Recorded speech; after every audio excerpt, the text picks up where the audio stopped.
In today's video, I'm going to make the case that fast lenses, when used wide open, just for the sake of it, can actually make us worse photographers. I'll explain why bokeh isn't always better, how light limitation leads to creative solutions, and talk about some of the nuances of focus and depth of field. The points I'm making in today's video are probably most relevant to portrait photography, but I strongly believe that they carry over to any type of photography where the tendency is to shoot wide open.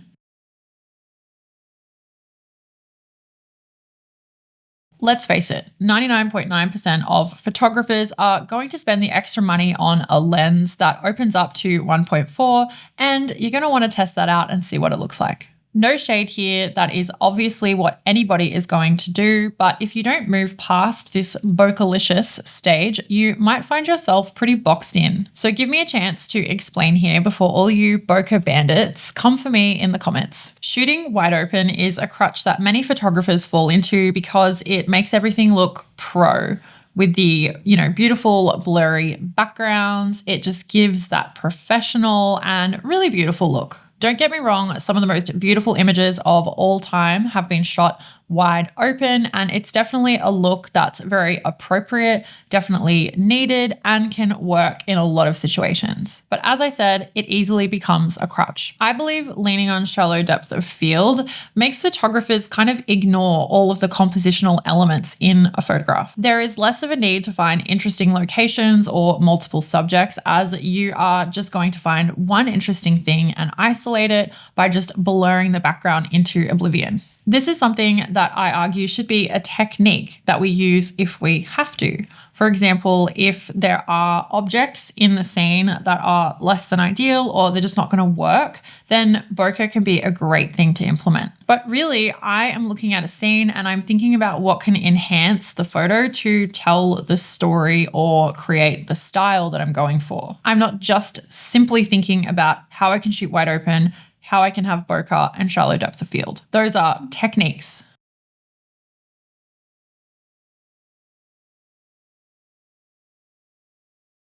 If you're like me, then I'm sure you'll agree that without a doubt, the most frustrating part of being a photographer in 2025, especially if you also do video, is managing so many large files. For so long now, I have been juggling multiple external hard drives and cloud storage, never really having an efficient workflow to keep everything organized. But now I finally have the perfect solution, and it's going to be game-changing for my workflow. Meet my Ugreen NAS DXP 4800 Plus, a personal private cloud that lets me store data locally, securely, and affordably. I'm done with paying monthly fees now that I can own up to 112 terabytes of my own storage. That's 39 million photos, 117 million files, or 76,000 movies all in one place. It's compatible with a wide range of HDDs and SSDs with regular updates to match my needs. View pictures and videos, even watch movies,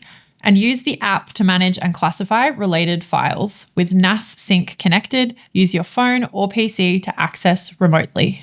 If you're like me and you have let your photos become completely disorganized, don't worry. The built-in AI Album Assist auto-sorts your pictures by people, places, even pets, and finds similar shots so you always keep the best ones. And I don't have to worry about speed, as it can reach a download speed of up to 1250 megabytes per second, depending on how you connect to the unit.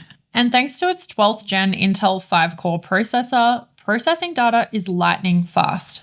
This unit also lets you instantly share data and files with a team anytime, anywhere. You can even connect with Google Drive for seamless backups, migrations, or upgrades. I did a test with my basic home Wi-Fi router, and it took under a minute and a half to upload a 2.3 gig video file to my NAS Sync. The same file uploaded to Google Drive took over 20 minutes. I then tried using a network cable through my router, and the file uploaded in 20 seconds. Ugreen NAS supports various RAW formats from mainstream cameras in the photo album, and it provides great convenience for users who use multiple types of cameras or mobile devices to capture images and videos, which is so handy. Ugreen NAS, own your data and power your workflow. Check the link in the description to get the Prime Day discount of 25% off. So coming back to our shallow depth of field point, I'm thinking of specific photos that my partner has taken of me, which are some of my favorite portraits. And these definitely are using the background elements to work with the photo, whether it's leading lines or it's giving the photo context. It's really helping to tell the story of where I am and what was happening. And I really love this in a portrait because I don't really just want to see the person and then just a blurred background, not knowing where they are. I like it when a portrait can really extend that person's personality, and then the other elements can be used to create an even better composition than just simply a beautiful person in a portrait.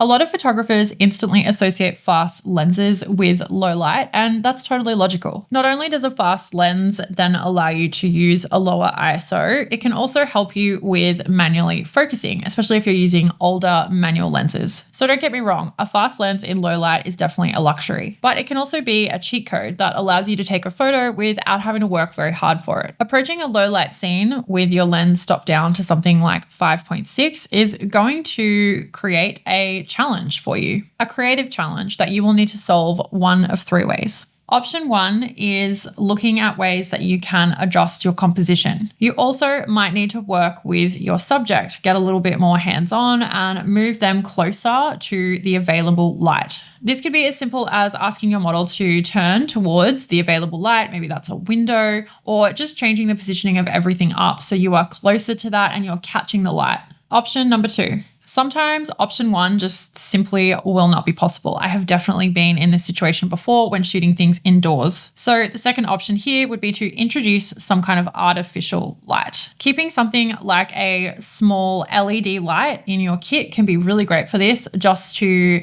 kind of just cast a little bit of light on a poorly lit subject. I know that we have done this before when we've shot in restaurants that are so dark and just really, really, really low light, and you just kind of put that over the food just to give it that little bit of extra light.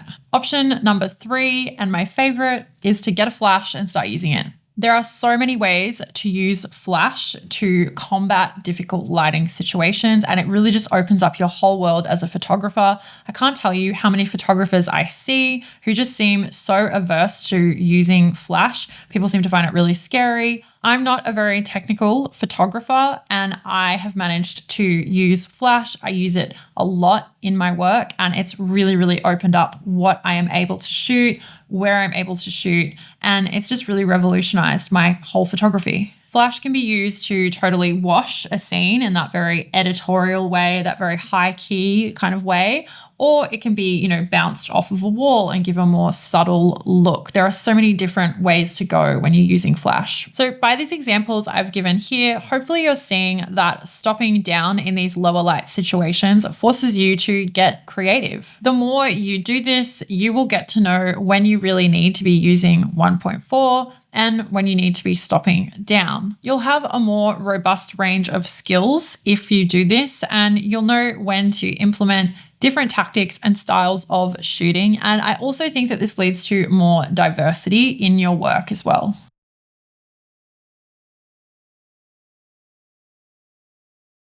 Okay, so if you have the latest gear and you have things like eye detect, then focusing is not going to be an issue for you just generally. We all know that when shooting wide open, it can be really hard to nail focus. And a lot of us are using, film era gear or early digital cameras with very primitive autofocus. So shooting wide open can just make it a whole lot harder to actually hit focus, especially with moving subjects. And especially if you're using manual focus. I know that as my eyesight and my husband's has been deteriorating as we get older, we have been finding it a lot harder to hit focus when we're using manual lenses on our older cameras. We have found that if you can, even stopping down to something like 2.8 will definitely increase your chance of being able to hit focus. When using fast lenses, especially vintage ones, they can be pretty soft when shot wide open. Sometimes this soft look can be used for artistic reasons. A lot of vintage lenses have a lot of character, but sometimes the image can just fall flat. It's not really what we were looking for, and it ends up just looking out of focus. One current example for you here is I watched the most recent season of You on Netflix. It's kind of really trashy, don't judge me,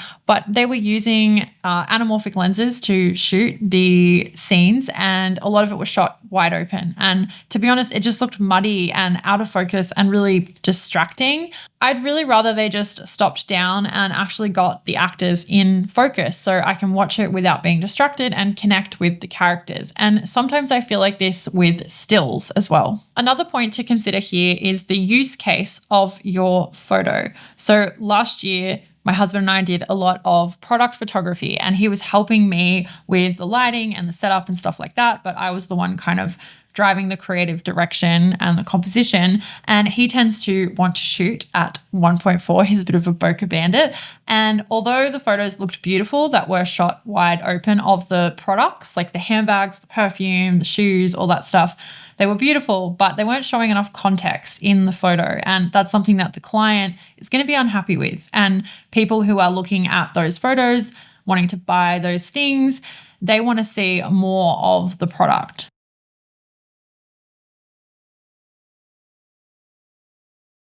So we definitely needed to be stopping down there in order to show more context and more detail in the photo overall, not just focusing on one small element and then having everything blurred out. So bokeh really isn't always the answer. And as photographers, we need to be looking at a scene and deciding all of these things based on the scene, based on the use case, based on the story that you want to tell, not just simply looking at things through the lens, pun intended, of what gear we have, or like what the gear can do, because we can get really caught up in that. Just because it's 1.4 doesn't mean that you need to go to 1.4. So if you are somebody who leans heavily on bokeh, I hope that this video has made you consider shooting a little bit differently, getting a little bit more creative, or just considering why it is that you do that, and is it a crutch for you? Because we all have crutches. I have them in photography for sure.